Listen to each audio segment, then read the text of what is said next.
Hello and welcome to Achievers IQ Education. दोस्तों, इस video में हम फिर से आज कुछ मिसलिनियस प्रश्नों को जानेंगे और ये सारे के सारे प्रश्न हमारी पिछली परीक्षाओं जैसे कि SSC CGL, CHSL या CPO SI में पूछे गए हैं और हमारी आने वाली जैसे कि NTPC रेलवे की परीक्षाओं या SSC CGL की परीक्षाओं के लिए फिर से महत्वपूर्ण है। तो चले चलते हैं पहले प्रश्न पर और हमारा पहला प्रश्न है, एक तार को वर्ग के रूप में मोड़ने पर 484 वर्ग सेंटीमीटर क्षेत्रफल हो जाता है। मान लेते हैं हमारे पास एक तार है जिसे हमें मोड़ना है एक वर्ग की फॉर्म में। मान लेते हैं यह हमारे पास एक वर्ग है, उस तार का एक वर्ग है, इसकी भुजा ए है। यह कहता है कि इसका वर्ग के रूप में मोड़ने पर यह 484 वर्ग सेंटीमीटर क्षेत्रफल हो जाता है और वर्ग का जो क्षेत्रफल होता है वह होता है भुजा का स्क्वायर। जब भुजा ए है तो इसका मतलब यह है कि इसका क्षेत्रफल होगा ए स्क्वायर और इसकी जो वैल्यू दी हुई है हमें प्रश्न में वह दी हुई है 484 सेंटीमीटर।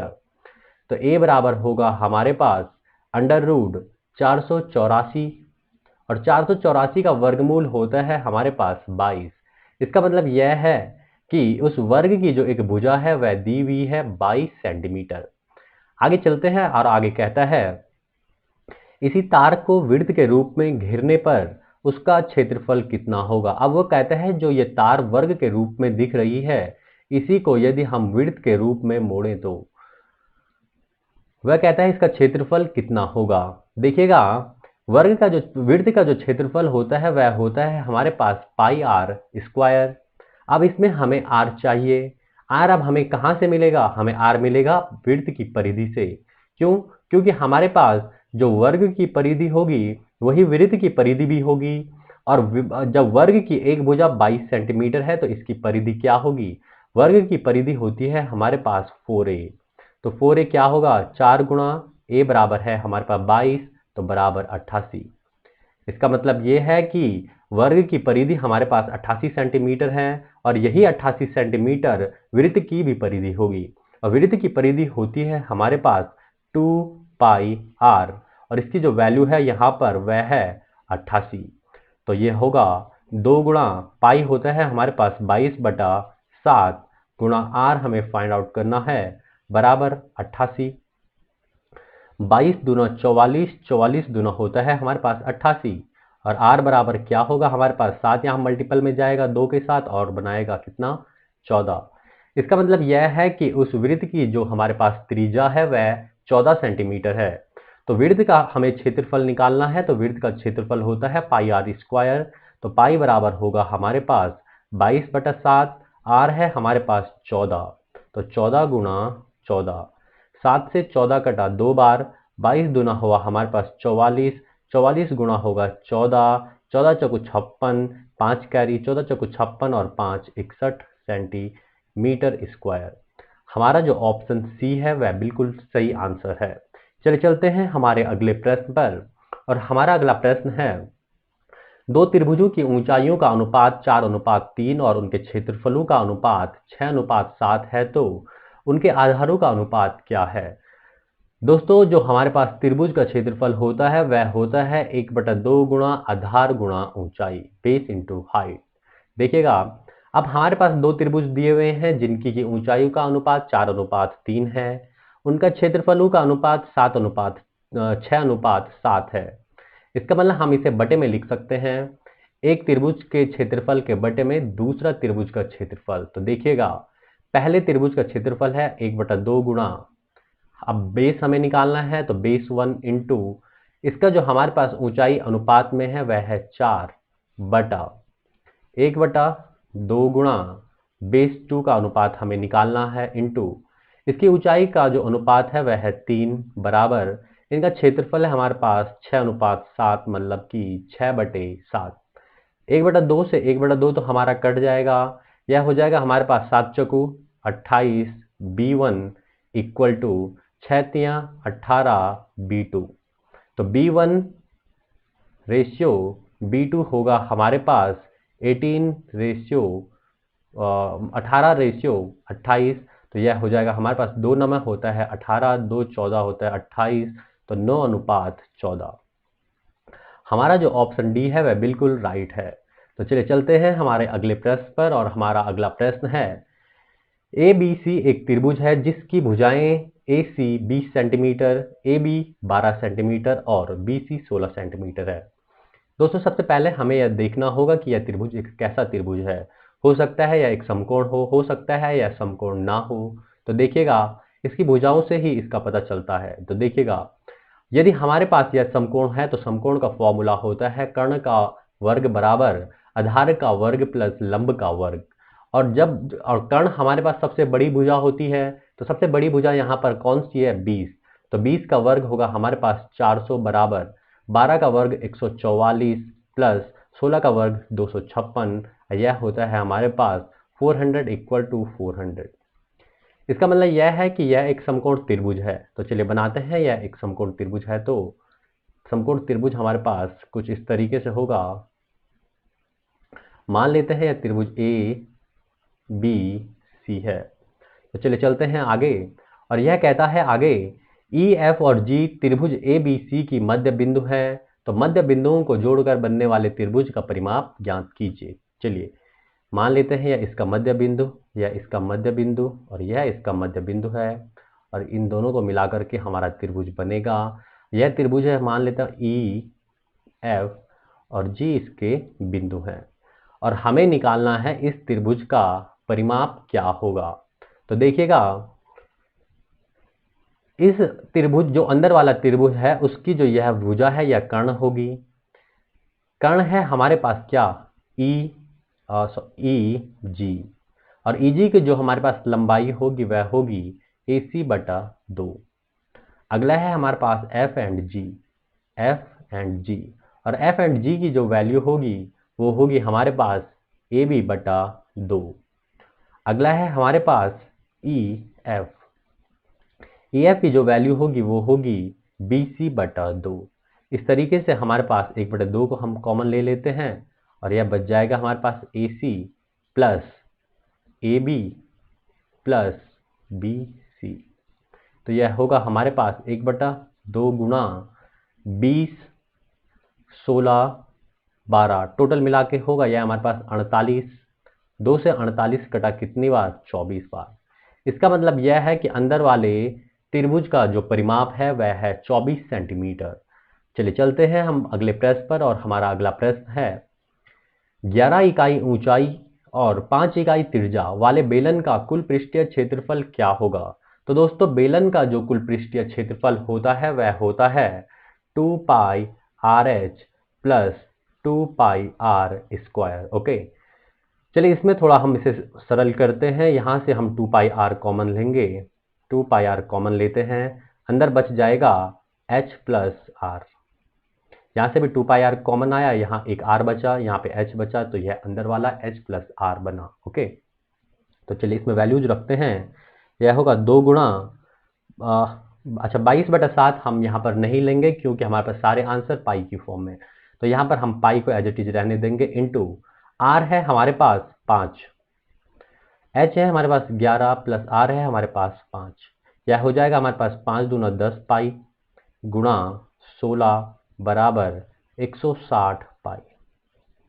इस तरीके से हमारा जो सही आंसर है वह है हमारा ऑप्शन नंबर बी 160 पाई वर्ग इकाई। चलिए चलते हैं अगले प्रश्न पर और हमारा अगला प्रश्न है एक समबाहु त्रिभुज का क्षेत्रफल 9√3 वर्ग सेंटीमीटर है, त्रिभुज की ऊंचाई ज्ञात कीजिए। देखिएगा वो कहता है एक समबाहु त्रिभुज का क्षेत्रफल 9√3 है, जबकि हमारे पास समबाहु त्रिभुज का जो क्षेत्रफल का जो फॉर्मूला होता है वह होता है √3/4 भुजा का स्क्वायर। मान लेते हैं भुजा हमारे पास उस त्रिभुज की ए है तो यह होगा ए स्क्वायर और इसकी जो वैल्यू दी हुई है वह दी गई है 9√3। तो √3 से हमारा √3 कैंसिल होगा, ए स्क्वायर बराबर होगा हमारे पास 4 मल्टीपल में जाएगा तो 36 बनाएगा, तो ए बराबर हमारे पास होगा 6। इसका मतलब उस समबाहु त्रिभुज की जो भुजा है वह 6 सेंटीमीटर है। हमसे कहा गया है कि इसकी ऊंचाई क्या होगी। समबाहु त्रिभुज की ऊंचाई का जो फॉर्मूला होता है वह होता है √3/2 इंटू भुजा। ओके तो यह हो जाएगा √3/2 भुजा है 6 सेंटीमीटर, 2 से 6 कटा 3 बार तो बराबर 3√3। हमारा जो ऑप्शन सी है वह बिल्कुल सही उत्तर है। तो चलिए चलते हैं हमारे अगले प्रश्न पर।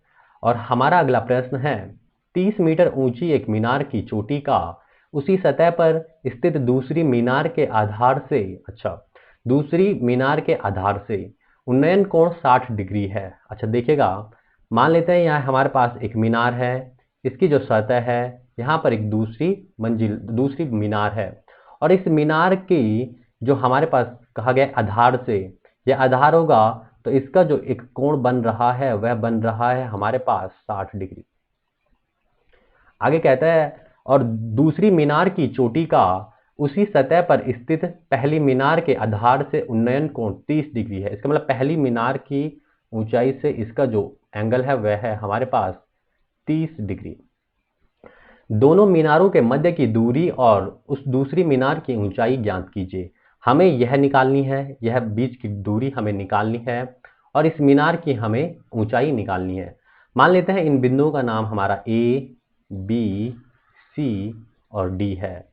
हमें डीसी की लंबाई निकालनी है, मतलब ऊंचाई निकालनी है, और ए और बी और सी के बीच की दूरी निकालनी है, जो कि हमारी इन दो मंजिलों के बीच की दूरी है।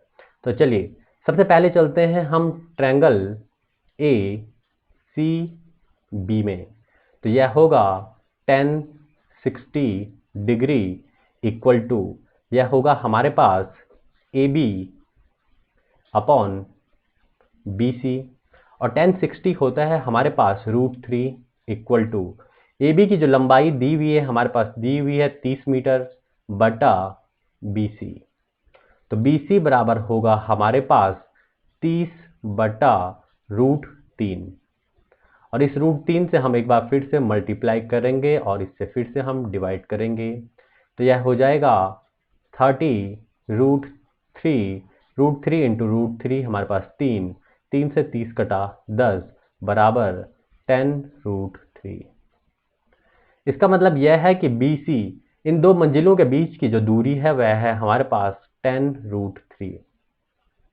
ओके, अच्छा हमारे पास √3 की जो वैल्यू है वो 1.73 दी हुई है, तो इसे हम मल्टीप्लाई कर लेते हैं। तो देखिएगा इससे आगे 1.73, तो यह हो जाएगा हमारे पास 17.3 समथिंग। इसका मतलब यह है कि इन दो मीनारों के बीच की जो डिस्टेंस है वह 17.3 मीटर है। चलिए आगे कहता है, हमें अब निकालना है इसमें डीसी की हाइट। चलिए अब चलते हैं हम ट्रायंगल डी बी सी में। तो यह हो जाएगा 10 30 degree equal to D C, जो हमें फाइंड आउट करना है, अपॉन बी सी। तो 10 30 डिग्री होता है हमारे पास 1/√3 इक्वल टू डी सी हमें फाइंड आउट करना है, बी सी है हमारे पास 10√3। तो √3 से हमारा √3 कैंसिल होगा, DC बराबर हो जाएगा हमारे पास 10 मीटर। इसका मतलब यह है कि इसकी जो हाइट है वह 10 मीटर दी हुई है। हमारा जो ऑप्शन ए है वह बिल्कुल सही उत्तर है। चलिए चलते हैं हम अगले प्रश्न पर, और हमारा अगला प्रश्न है, यदि sec theta plus tan theta upon sec theta minus tan theta equal to 209/89 है तो sin थीटा का मान क्या होगा। दोस्तों इस प्रश्न में हमारा कंपोनेंडो एंड डिविडेंडो वाला फॉर्मूला लगेगा। देखिएगा कंपोनेंडो एंड डिविडेंडो क्या होता है। देखिएगा सेक थीटा को मान लेते हैं हम ए, टेन थीटा को मान लेते हैं हम बी, और इसे मान लेते हैं हम सी, और इसे मान लेते हैं हम डी। तो अब ये होगा A plus B upon A minus B equal to C upon D, और यह होता है हमारे पास A upon B equal to C plus D whole upon C minus D. यह हमारा कंपोनेंडो एंड डिविडेंडो का फॉर्मूला है। तो देखिएगा ए है हमारे पास सेक थीटा अपॉन बी है हमारे पास tan theta equal to C है हमारे पास 209, डी है हमारे पास 89, दोनों मिलकर हो जाएगा हमारे पास सी प्लस डी होगा हमारे पास 9 और 9 18 का 8 कैरी 1 होता है, 7 और 1 होगा हमारे पास 8 और 2 हमारा ऐसा ही होगा। आगे है हमारे पास C माइनस डी, तो 209 में से हम 89 को माइनस करेंगे तो बचेगा यहाँ पर हमारे पास 130, और यह दो आपस में कटेंगे, यह हो जाएगा 144 और यह हो जाएगा हमारे पास 65। सेक थीटा को मैं लिख सकता हूं क्या, 1/cos theta upon tan theta को मैं लिख सकता हूं sine theta upon cos theta, और इन दोनों की जो वैल्यू है वह दी गई है 144/65।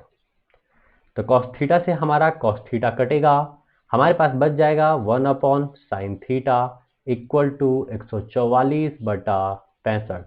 तो साइन थीटा बराबर हमारा क्या हो जाएगा, जस्ट इसका उल्टा 65/144, मतलब कि हमारा ऑप्शन जो ए है वह बिल्कुल सही आंसर है। तो चलिए चलते हैं हम अगले प्रश्न पर, और हमारा अगला प्रश्न कहता है यदि tan a plus cot a equal to 2 हो तो tan to the power tan a plus cot to the power tan a का मान क्या होगा। चलिए देखिएगा, या तो मैं tan को cot में चेंज कर लूं या तो मैं cot को tan में चेंज कर लूं। तो चलिए हम cot को tan में चेंज करते हैं, देखते हैं। हमारे पास होगा tan a प्लस cot बराबर होता है हमारे पास 1/tan a इक्वल टू 2। ये tan a के साथ मल्टीप्लाई होगा, बनाएगा tan स्क्वायर a, तो यह हो जाएगा tan square a plus 1 equal to, ये tan a मल्टीप्लाई में चले जाएगा 2 के साथ, यह हो जाएगा 2 tan a। चलिए इस 2 tan a को हम ट्रांसफर करते हैं इसके लेफ्ट हैंड साइड में, तो यह हो जाएगा हमारे पास tan square a plus 1 minus 2 tan a equal to 0। अब देखिएगा जो हमारे पास यह समीकरण है किसी फॉर्मूले की फॉर्म में दिख रही है, यह दिख रही है हमारे पास a माइनस बी के होल स्क्वायर की फॉर्म में। देखिएगा tan a को हम a मान लेते हैं, 1 को हम b मान लेते हैं, तो a माइनस बी का होल स्क्वायर का फॉर्मूला होता है हमारे पास a स्क्वायर, तो ये हो जाएगा tan square a plus B square, B एक का स्क्वायर तो प्लस 1 ही है, माइनस ये माइनस है 2a एंड b, तो 2 tan a इंटू बी 1, इसका मतलब 2 tan a होगा। तो इस तरीके से हमारे पास हम लिख सकते हैं tan a माइनस 1 का होल स्क्वायर इक्वल टू 0, तो यह हो जाएगा tan a minus 1 equal to 0। तो मतलब कि हाँ, यहाँ से हमें पता चला tan a की वैल्यू है कितनी, 1। तो इस tan a की जो वैल्यू है इसे हम पुट करते हैं यहाँ पर, तो यह हो जाएगा हमारे पास 1 plus cot a equal to 2। तो हमारे पास cot a बराबर कितना होगा, ये a ट्रांसफर होगा हमारे पास इधर, तो बच जाएगा 2 माइनस 1 इक्वल टू 1। तो tan a इक्वल टू है हमारे पास 1, cot a इक्वल टू है हम 1, तो यहाँ पर इनकी वैल्यू को रखते हैं, तो यह हो जाएगा 1 to the power 10 plus 1 to the power 10। 1 की घात 10 हो, 100 हो या 10,000 हो, इसकी वैल्यू 1 ही होगी, तो 1 प्लस 1 इक्वल टू 2। यही हमारा सही आंसर है, मतलब कि ऑप्शन सी इज हमारा राइट आंसर।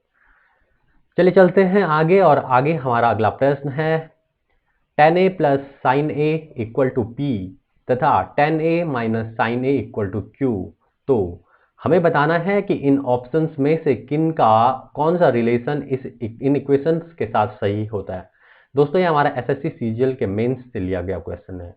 तो देखिएगा हमें बताना है कि इन चारों ऑप्शन में से कौन सा रिलेशन इन इक्वेशन के साथ सही बैठता है, और हमारी जो सारे के सारे ऑप्शन है उनमें बताया गया है p square plus q square equal to 4 root p q.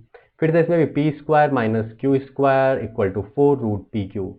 इनमें बेसिकली हमें इन ऑप्शन से पता चलता है कि हमारे पास पहले पी स्क्वायर निकालना पड़ेगा, क्यू स्क्वायर निकालना पड़ेगा, पी क्यू निकालना पड़ेगा। तो देखिएगा यदि मैं इस पी स्क्वायर को करूं तो यह भी पी स्क्वायर होगा, ये पूरा का पूरा हमारे पास स्क्वायर में होगा। यदि मैं इसका होल स्क्वायर करूं तो ये मुझे मिलेगा a प्लस बी के होल स्क्वायर की फॉर्म में, और a प्लस बी का होल स्क्वायर होता है a स्क्वायर, मतलब कि 10 square a plus B square मतलब कि sine square a plus 2ab plus 2a मतलब 10a, b मतलब कि साइन a। यह हमें पता चला क्या, पी स्क्वायर की वैल्यू। चलते हैं हम क्यू स्क्वायर पे, तो क्यू स्क्वायर बराबर अब क्या होगा हमारे पास a माइनस बी का होल स्क्वायर। तो a माइनस बी का होल स्क्वायर होता है a स्क्वायर, मतलब कि ten square a plus B square मतलब कि sine square a minus 2ab minus 2a है हमारे पास 10a, b है हमारे पास साइन a। तो इस तरीके से हमारे पास पी स्क्वायर और क्यू स्क्वायर का पता चला। चलते हैं आगे, अब हमें चाहिए पी क्यू। तो देखिएगा P एंड Q इंटू में, तो P एंड Q की वैल्यू है हमारे पास 10a plus sine a whole into होगा 10a माइनस साइन a। अब देखिएगा यह हमारे पास फॉर्म में है a plus b whole into a minus b की, और a plus b whole into a minus b होता है हमारे पास a square minus b square. Okay, तो a square minus b square क्या होगा हमारे पास 10 square a minus sine square a। Okay, तो अब देखिएगा 10 square a minus sine square a, 10 square a को मैं लिख सकता हूं क्या sine square a upon cos square a minus sine square a। तो यह हो जाएगा, यहाँ से हम इस पूरे से हम साइन स्क्वायर a को कॉमन लेते हैं, तो यहाँ हो जाएगा हमारे पास sine square a whole upon 1 upon cos square a minus 1। तो ये हो जाएगा साइन स्क्वायर a। अब देखिएगा ये 1 upon cos square a minus 1 है, इस माइनस के साथ कॉस स्क्वायर a मल्टीप्लाई करेगा, ऊपर होगा हमारे पास 1 minus cos square a। 1 minus cos square a होता है हमारे पास sine square a। Sine square a और यहाँ नीचे है हमारे पास कॉस स्क्वायर a, तो sine square a upon cos square a होगा हमारे पास 10 स्क्वायर a। इसका मतलब हमारे पास ये क्या है पी क्यू। तो मैं चाहूँ इसे इस तरीके से लिखूँ under root p q equal to sine a into 10a। तो भी बिल्कुल सही है। तो इसका मतलब हमारे पास कौन सी इक्वेशन सही बनती है। तो देखिएगा अब हमारे पास 4 ऑप्शन है, 4 ऑप्शन में से हमारे पास 3 ऑप्शन माइनस में है और 1 ऑप्शन प्लस में है। तो हमेशा उसी के साथ जाइएगा जिसमें मेजॉरिटी ऑफ नंबर ज़्यादा होते हैं। इसका मतलब ये है कि हमारे पास 3 ऑप्शन माइनस में है, तो हम चलते हैं माइनस के साथ। तो देखिएगा हमारे पास चलते हैं सबसे पहले P square minus q square में। तो ये हो जाएगा 10 square a plus sign square a plus 210a, और ये माइनस होगा यहाँ पर, तो ये माइनस 10 स्क्वायर a होगा, तो माइनस 10 स्क्वायर a से प्लस का 10 स्क्वायर a कटेगा, फिर माइनस साइन स्क्वायर a होगा, साइन स्क्वायर a से साइन स्क्वायर a कटेगा और ये माइनस बदल जाएगा प्लस में, तो plus 210a sine a plus 210a sine a equal to होगा हमारे पास 410a एंड साइन a। तो हमारे पास हो जाएगा p square minus q square equal to 4 sine a 10a, और साइन a को मैं लिख सकता हूँ अंडर रूट पी क्यू। इस तरीके से हमारे पास इनके बीच का जो रिलेशन बना वह है हमारा option number B is right answer. चलते हैं हमारे अगले प्रश्न पर, और आज का हमारा अंतिम प्रश्न है एक बेलन एवं शंकु के आयतनों का अनुपात 3:1 है। यदि उनकी ऊंचाइयां समान हो तब उनके व्यास की तुलना कीजिए। देखिएगा एक बेलन का जो हमारे पास आयतन होता है वह होता है पाई आर स्क्वायर एच। यह हमारे पास रेशियो में है, फिर से हमारे पास बटे में जाएंगे। शंकु का आयतन होता है हमारे पास 1/3 पाई आर स्क्वायर एच, और बराबर हमारे पास इनका आयतन दिया हुआ है 3:1, मतलब कि 3/1। यह कहता है कि यदि उनकी ऊंचाइयां समान हैं, इसका मतलब यह है कि यह ऊंचाइयां समान हैं, तो यह तो हमारे पास कट जाएगा आपस में। फिर से ये कहता है ये पाई है, ये पाई भी आपस में कट जाएंगे। आर है, ये कहता है कि इनके व्यास की तुलना कीजिए, तो व्यास हमारा आर से रिलेट करेगा। क्यों? क्योंकि आर का दुगना ही तो हमारे पास व्यास होता है। तो ये हो जाएगा हमारे पास आर स्क्वायर से मल्टीप्लाई हुआ 1 क्रॉस मल्टीप्लाई आर स्क्वायर हुआ 1/3 गुणा आर स्क्वायर गुणा 3 से हमारा 3 कैंसिल हुआ, r square equal to r square. इसका मतलब ये है कि इनकी त्रिज्याएं आपस में समान हैं, तो चाहे मैं आर इक्वल टू आर लिखूं तो दोनों बात एक ही है। आर इसका मतलब समान है तो इनका मतलब व्यास भी इनका समान होगा। तो इसका मतलब यह है कि हमारा जो ऑप्शन सी है, बेलन का व्यास बराबर शंकु का व्यास, ऑप्शन हमारा बिल्कुल सही उत्तर है। तो चलिए दोस्तों, आपको यह सेशन जरूर पसंद आया होगा। यदि आपको यह सेशन पसंद आया है तो चैनल को सब्सक्राइब करें ताकि हमारी आने वाली दूसरी वीडियोस की नोटिफिकेशन सबसे पहले आप तक मिलती रहें।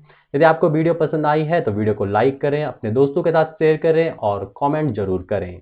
Thank you and thanks for watching.